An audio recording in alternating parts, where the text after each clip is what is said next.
Hi all, ഇന്ന് നമ്മൾ capital investment analysis decisions and relevant cash flow എന്ന് പറയുന്ന ടോപ്പിക്കിൽ ക്വസ്റ്റ്യൻ ആൻസർ അനാലിസിസ് ഡിസ്കസ് ചെയ്യാൻ വേണ്ടി പോകുന്നത്. ഈ ഒരു ടോപ്പിക്കിന്റെ കൺസെപ്ഷ്യൽ നോളജ്, ഈ ഒരു ടോപ്പിക് എന്താണെന്ന് അറിയില്ല അല്ലെങ്കിൽ ഈ ഒരു നോളജിന്റെ കൺസെപ്ഷ്യൽ നോളജ് വേണ്ട ആൾക്കാർ സെക്ഷൻ ഇന്റെ പ്ലേലിസ്റ്റ് ചെക്ക് ചെയ്താൽ മതി. നമ്മൾക്ക് അവിടെ ഈ ഒരു ടോപ്പിക് എക്സ്പ്ലെയിനർ വീഡിയോസ് ഉണ്ടാവും. എന്താണ് ക്യാപിറ്റൽ ഇൻവെസ്റ്റ്മെന്റ് അനാലിസിസ് ഡിസിഷൻസ് എന്ന് പറഞ്ഞിട്ടുണ്ടെങ്കിൽ അല്ലെങ്കിൽ റെലവൻറ്റ് ക്യാഷ് ഫ്ലോസ് ഒക്കെ എന്താണെന്ന് പറയുന്ന ടോപ്പിക് എക്സ്പ്ലെയിനേഴ്സ് നിങ്ങൾക്ക് ആ ഒരു പ്ലേലിസ്റ്റിൽ കാണാൻ വേണ്ടി പറ്റും. ഈ ഒരു പ്ലേലിസ്റ്റിൽ, അതായത് ക്വസ്റ്റ്യൻ ആൻസർ പ്ലേലിസ്റ്റിൽ നമ്മൾ ഈ ഒരു ടോപ്പിക്കിന്റെ ക്വസ്റ്റ്യൻ ആൻഡ് ആൻസേഴ്സ് മാത്രമായിരിക്കും ഡിസ്കസ് ചെയ്യുന്നുണ്ടാവുക. സോ കൺസെപ്ഷ്യൽ നോളജ് വേണ്ട ആൾക്കാർ ആ പ്ലേലിസ്റ്റ് ചെക്ക് ചെയ്യാൻ മറക്കണ്ട. ഓക്കെ, സോ ഇന്ന് നമ്മൾ ഈ ഒരു ടോപ്പിക്കിന്റെ ക്വസ്റ്റ്യൻ ആൻസർ അനാലിസിസ് ആണ് ചെയ്യുന്നത്. ഇതിന്റെ ഫസ്റ്റ് ക്വസ്റ്റ്യൻ ആണ് നിങ്ങൾ സ്ക്രീനിൽ കാണുന്നത്.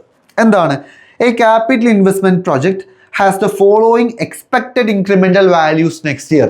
Next year മുതൽ വരാൻ ചാൻസ് ഉള്ള എക്സ്പെക്ട് ചെയ്യുന്ന incremental cash flows, incremental values ആണ് ക്വസ്റ്റ്യനകത്ത് കൊടുത്തിരിക്കുന്നത്. ഓക്കെ, എന്തൊക്കെയാണത്? റവന്യൂസ് ഉണ്ട്, നമ്മളിലേക്ക് വരുന്ന, അതായത് ഇൻഫ്ലോ, കമ്പനിയിലേക്ക് ഇൻഫ്ലോ ആയിട്ട് വരുന്ന റവന്യൂസ് എത്രയാണ്? 1 million ഉണ്ട്. ഓപ്പറേറ്റിംഗ് കോസ്റ്റ് നമ്മൾക്ക് വരുന്ന കോസ്റ്റ് എത്രയാണ്? 200,000 ആണ്. 200,000 ആണ്. അതെന്താണ്? ഔട്ട്ഫ്ലോ ആണ്. നമ്മൾക്ക് വരുന്ന കോസ്റ്റ് ആണ്, അത് ഔട്ട്ഫ്ലോ ആണ്. ഇനി depreciation which is A non cash expense, ഒരു നോൺ ക്യാഷ് ആയിട്ടുള്ള എക്സ്പെൻസ് എത്രയാണ്? 300,000 ആണ്. ആൻഡ് ക്വസ്റ്റ്യൻ്റെ അകത്ത് ടാക്സ് റേറ്റ് തന്നിട്ടുണ്ട്. The incremental after tax cash flow is ആ ചോദിക്കുന്നത്. അതായത് incremental after tax cash flow എത്രയാണ്? അപ്പോൾ ഇത് കണ്ടുപിടിക്കുന്നതിന് മുന്നേ നമ്മൾ എന്ത് കണ്ടുപിടിക്കണം? നമ്മൾ ആദ്യം തന്നെ ബിഫോർ ടാക്സ് അടയ്ക്കുന്നതിന് മുന്നേ ഉള്ള നമ്മളുടെ cash flow, before tax operating cash flow കണ്ടുപിടിക്കണം. അതിൽ നിന്നും ടാക്സ് അടച്ചു കഴിഞ്ഞിട്ട് ബാക്കി നമ്മളുടെ കൈമിൽ എത്ര ക്യാഷ് ഫ്ലോ ഉണ്ടാവും? ഓക്കെ, അതായത് 25% നമുക്ക് എന്തുള്ളത്? ടാക്സ് ഉള്ളത്. അപ്പോൾ 25% ടാക്സ് അടച്ചാൽ ബാക്കി നമ്മളുടെ കൈമിൽ എത്രയേ ഉണ്ടാവുള്ളൂ? നമ്മളുടെ കൈമിൽ 75% ഉണ്ടാവുള്ളൂ. സോ ഇൻറ്റു 75% ചെയ്തിട്ടുണ്ടെങ്കിൽ after tax operating cash flow നമ്മൾക്ക് കിട്ടും. ബിഫോർ ടാക്സ് ഓപ്പറേറ്റിംഗ് ക്യാഷ് ഫ്ലോയിൽ നിന്ന് ടാക്സ് അടച്ചു കഴിഞ്ഞാൽ ബാക്കിയുള്ള എമൗണ്ട് എന്താണ്? After tax operating cash flow ആണ്. അതിൻ്റെ കൂടെ ഡിപ്രീസിയേഷൻ ടാക്സ് ഷീൽഡും കൂടിയും ആഡ് ചെയ്താൽ നമ്മൾക്ക് എന്ത് കിട്ടും? നമുക്ക് incremental after tax cash flow കിട്ടും. അപ്പോൾ ഫസ്റ്റത്തെ സ്റ്റെപ്പ് എന്താണ്? Before tax operating cash flow കണ്ടുപിടിക്കാം. ഓക്കെ, ഇവിടെ ഓപ്പറേറ്റിംഗ് ക്യാഷ് ഫ്ലോസ് എന്തൊക്കെയാണ്? നമ്മൾക്ക് ഇൻഫ്ലോ ആയിട്ട് 1 million ഉണ്ട്, ഔട്ട്ഫ്ലോ ആയിട്ട് 200,000 ഉണ്ട്. അതായത് ബിസിനസ്സിലേക്ക് വരുന്ന റവന്യൂ ആയിട്ട് നമുക്ക് 1 million ഉണ്ട്, ബിസിനസ്സിൽ നിന്ന് പുറത്തേക്ക് പോകുന്ന ഔട്ട്ഫ്ലോ ആയിട്ട് നമുക്ക് ഇവിടെ കോസ്റ്റ് ആയിട്ട് 200,000 ഉണ്ട്. സോ നമ്മളുടെ ഓപ്പറേറ്റിംഗ് ക്യാഷ് ഫ്ലോ എത്രയാണ്? വരുന്നത് 800K ആണ് അല്ലേ? നെറ്റ് ഓപ്പറേറ്റിംഗ് ക്യാഷ് ഫ്ലോ എന്ന് പറയുന്നത് 800K ഇൻഫ്ലോ ആണ്. 800K അല്ലെങ്കിൽ 800K ഇൻഫ്ലോ ആണ്. ഓക്കെ, നമ്മൾ എന്ത് ചെയ്യണം? ഇവിടെ എന്താണ്? ഇതൊരു പ്രോഫിറ്റ് ആണ്. റവന്യൂവും കോസ്റ്റും കമ്പയർ ചെയ്യുമ്പോൾ നമുക്ക് എന്താണ്? Excess of revenue over cost ആണ് വരുന്നത്. അപ്പോൾ 800K എന്ന് പറയുന്ന ഒരു ഓപ്പറേറ്റിംഗ് പ്രോഫിറ്റ് അവിടെ ഉണ്ടാവുകയാണ്. നമ്മൾ എന്ത് ചെയ്യണം?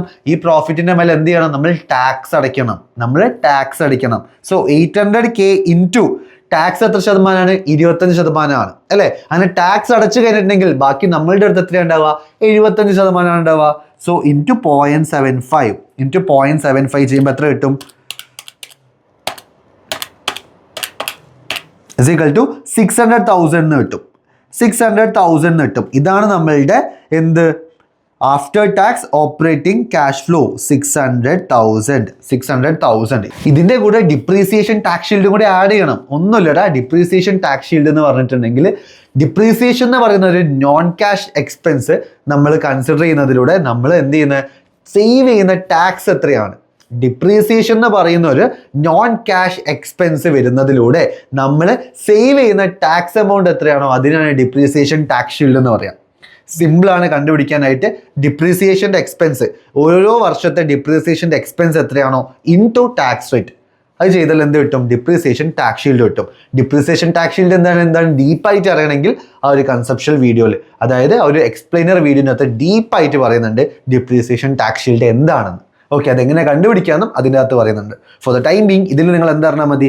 Depreciation expense into tax rate, ടാക്സിൻ്റെ പെർസെൻറ്റേജ്. ഇവിടെ എത്രയാണ് ഡിപ്രീസിയേഷൻ്റെ എക്സ്പെൻസ്? 300,000 അല്ലേ? ഡിപ്രീസിയേഷൻ്റെ എക്സ്പെൻസ് ഇവിടെ 300,000 അല്ലേ? സോ 300,000 ഇൻറ്റു ടാക്സ് റേറ്റ് എത്രയാ? 25%, 0.25, എത്ര കിട്ടുക? 75,000 കിട്ടും. 75,000 കിട്ടും. ഓക്കെ, സോ അതിൻ്റെ കൂടെ ഡിപ്രീസിയേഷൻ ടാക്സ് ഇല്ലായ 75K ആഡ് ചെയ്താൽ നമുക്ക് എത്ര കിട്ടി? 675K എന്ന് കിട്ടി, which is our after tax cash flow. ഇവിടെ നമ്മൾ എന്താ കണ്ടുപിടിച്ചത്? നമ്മളുടെ ഓപ്പറേറ്റിംഗ് ക്യാഷ് ഫ്ലോ കണ്ടുപിടിച്ചു. അതായത് റവന്യൂ മൈനസ് കോസ്റ്റ്, റവന്യൂവിൽ നിന്ന് കോസ്റ്റ് മൈനസ് ചെയ്യാം. അപ്പം നമുക്ക് എന്ത് കിട്ടും? അവിടെ ഒരു ഓപ്പറേറ്റിംഗ് പ്രോഫിറ്റ് കിട്ടും 600K. നമ്മൾ എന്ത് ചെയ്യണം? ആ പ്രോഫിറ്റിൻ്റെ മേലെ ടാക്സ് അടയ്ക്കണം. 25% ടാക്സ് അടച്ചാൽ ബാക്കി നമ്മളുടെ കയ്യിൽ 75% ഉണ്ടാവുക. സോ 800K ഇൻറ്റു 0.75 ചെയ്താൽ after tax operating cash flow ആയിട്ട് നമുക്ക് എത്ര കിട്ടി? 600K എന്ന് കിട്ടി. അതിൻ്റെ കൂടെ ഡിപ്രീസിയേഷൻ ടാക്സ് ഷീൽഡും കൂടി ആഡ് ചെയ്താൽ നമുക്ക് എന്ത് കിട്ടും? ആഫ്റ്റർ ടാക്സ് ക്യാഷ് ഫ്ലോ കിട്ടും. ആഫ്റ്റർ ടാക്സ് ക്യാഷ് ഫ്ലോ കിട്ടും, which is 675,000. In next question നോക്കുക. The management of a company is considering making a capital investment to acquire a machine for its manufacturing facility at a cost of 600,000 for equipment and installation. ആ equipment വാങ്ങാനും എക്യുപ്മെന്റിന്റെ ഇൻസ്റ്റോളേഷനും വേണ്ടിയിട്ട് എത്രയാണ് നമുക്ക് ചിലവായിട്ടുള്ളത്? 600,000 ആണ്. The machine has a useful life of 5 years and zero salvage value at the end of its useful life. ആ ഒരു മെഷീൻ്റെ useful life എന്ന് പറയുന്നത് 5 years ആണ് ആൻഡ് അതിന് 0 സാൽവേജ് വാല്യൂ ആണ്. ആൻഡ് ഈ ഒരു സെക്ഷൻ ഈൻ്റെ അകത്ത് ക്യാപിറ്റൽ ഇൻവെസ്റ്റ്മെൻറ്റ് ഡിസിഷൻസിൻ്റെ അകത്ത് നമ്മൾ സാൽവേജ് വാല്യൂ കൺസിഡർ ചെയ്യേണ്ട ആവശ്യമില്ല. ഈ ക്വസ്റ്റ്യനകത്ത് സാൽവേജ് വാല്യൂ തന്നാലും നമ്മളത് കൺസിഡർ ചെയ്യേണ്ട ആവശ്യമില്ല. നമുക്കിവിടെ എന്ത് മതി? നമ്മൾക്കിവിടെ എത്ര ഇയേഴ്സ് ആണ് ആ യൂസ്ഫുൾ ലൈഫ് പറഞ്ഞാൽ മതി. 5 years ആണ് ഇവിടെ എന്ത് യൂസ്ഫുൾ ലൈഫ് ഉള്ളത്. The management of the company uses A straight line depreciation method for all machinery acquired. How much? അപ്പോൾ ഇവിടെ ഏത് മെത്തേഡാണ് യൂസ് ചെയ്യുന്നത്? സ്ട്രെയിറ്റ് ലൈൻ ഡിപ്രീസിയേഷൻ മെത്തേഡാണ്. എല്ലാ വർഷവും ഒരേ ഡിപ്രീസിയേഷൻ ആണ് ഉണ്ടാവുക. എങ്ങനെ കണ്ടുപിടിക്കുക? ആ ഒരു മെഷീനറിൻ്റെ കോസ്റ്റിനെ നമ്മൾ ആ യൂസ്ഫുൾ ലൈഫിലേക്ക് ഡിവൈഡ് ചെയ്ത് കൊടുക്കുക. ഓക്കെ, സാധാ നിങ്ങൾ പഠിച്ചിട്ടുണ്ടാവുക മെഷീനറിൻ്റെ കോസ്റ്റ് മൈനസ് അതിൻ്റെ salvage value divided by useful ലൈഫാണ്. ഇവിടെ നമ്മൾ സാൽവേജ് വാല്യൂ കൺസിഡർ ചെയ്യുന്നില്ല.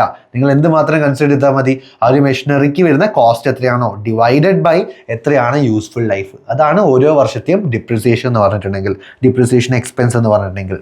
How much would the company's annual tax saving be upon acquiring the machinery if the company's income tax rate is 30%? അവിടെ ആനുവൽ ടാക്സ് സേവിംഗ് ആണ് ഉദ്ദേശിക്കുന്നത്. അതായത് ഇവിടെ ഉദ്ദേശിച്ചത് depreciation tax shield.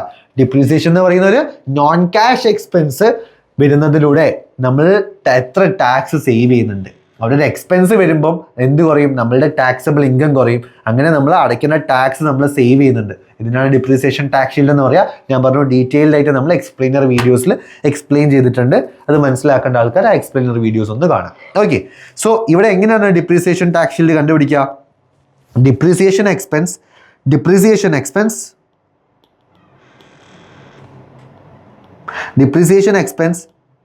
into tax in the percentage. Depreciation expense into tax in the percentage. അപ്പോൾ നോക്കുക, ഇവിടെ depreciation expense എത്രയാ? ടോട്ടല് 600K ആണ് ആ ഒരു മെഷീനറിക്ക് നമുക്ക് വന്നിരിക്കുന്ന കോസ്റ്റ് അല്ലേ? ആ ഒരു മെഷീനറിക്ക് നമുക്ക് വന്നിരിക്കുന്ന കോസ്റ്റ് 600K ആണ്. അപ്പോൾ ഒരു വർഷത്തേക്ക് എത്രയായിരിക്കും ഡിപ്രീസിയേഷൻ ഉണ്ടാവുക? നമുക്കറിയാം യൂസ്ഫുൾ ലൈഫ് എന്ന് പറയുന്നത് 5 years ആണ്. അങ്ങനെയാണെങ്കിൽ ഓരോ വർഷത്തേക്കും ഡിപ്രീസിയേഷൻ എക്സ്പെൻസ് ആയിട്ട് എത്രയാണ് ഉണ്ടാവുക? 600K divided by 5, that is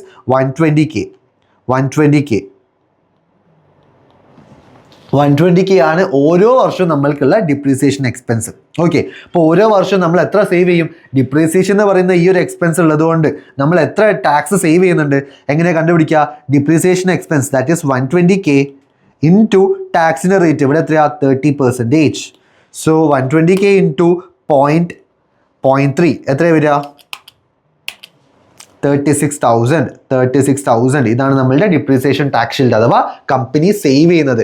ഈ ഒരു ഡിപ്രീസിയേഷൻ എന്ന് പറയുന്ന ഒരു നോൺ ക്യാഷ് എക്സ്പെൻസ് വരുന്നതിലൂടെ കമ്പനി എത്ര ടാക്സ് സേവ് ചെയ്യുന്നുണ്ട്? $36,000 സേവ് ചെയ്യുന്നുണ്ട്. ഡോളർ എന്നല്ല എവിടെ കൊടുത്തത് അല്ല യൂറോസ് അല്ലേ? 36,000 euros സേവ് ചെയ്യുന്നുണ്ട് കമ്പനി. Okay, clear? എല്ലാവർക്കും ക്ലിയർ ആണോ ഈ ഒരു വീഡിയോ? നമ്മൾ ഇതേപോലെ ഒരു വീഡിയോനകത്ത് 2 ക്വസ്റ്റ്യൻസ് ഉണ്ടാവുക. ക്രിസ്പായിട്ട് നിങ്ങൾക്ക് പെട്ടെന്ന് പഠിക്കാൻ വേണ്ടിയിട്ടാണ്. ഇതുപോലത്തെ ഒരുപാട് വീഡിയോസ് ഇതേ ടോപ്പിക്കിൻ്റെ മേലെ നമ്മൾ ചെയ്യുന്നതായിരിക്കും. സോ നമുക്ക് നെക്സ്റ്റ് വീഡിയോയിൽ കാണാം. എന്തെങ്കിലും ഡൗട്ട് ഉണ്ടെങ്കിൽ നിങ്ങൾ കമൻറ്റ് ബോക്സിൽ കമൻറ്റ് ചെയ്താൽ മതി. ബൈ.